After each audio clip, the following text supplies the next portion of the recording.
Welcome back. Today we're diving into a spicy topic shaking up the real estate world. Imagine if you didn't have to be a realtor to access the MLS. Oh, the million-dollar question.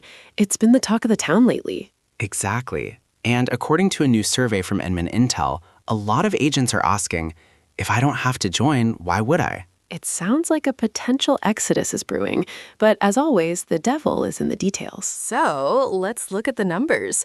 The Intel Index found that a significant chunk of agents would consider dropping everything, national, state, and local memberships, if their MLS lifted the requirement. Wow, so they're ready to cut the cord completely? Pretty much. They're saying if the MLS doesn't force their hand, they might just walk away from the realtor brand entirely. But hold on, it's not happening overnight, right? Right. Most MLSs haven't actually changed their policies yet, so for now, it's mostly hypothetical. It's like waiting for a traffic light to change. Agents are revving their engines, but the light is still red in most places. Exactly. The infrastructure is sticky. Breaking up is hard to do when you literally can't do your job without the data. Here's the twist, though. Even if the MLS says you're free, your broker might say not so fast. Oh, really? The brokerages are stepping in? Yep.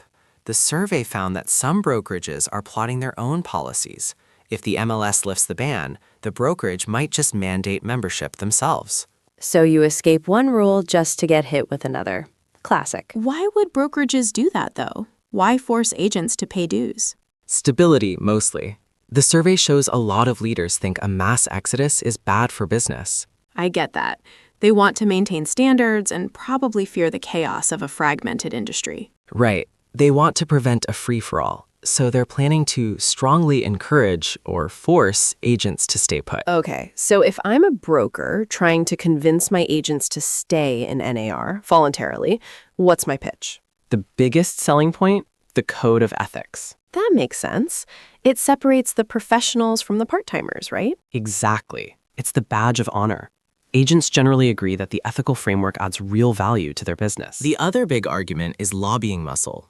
Fighting for property rights in Washington. Is that a popular reason?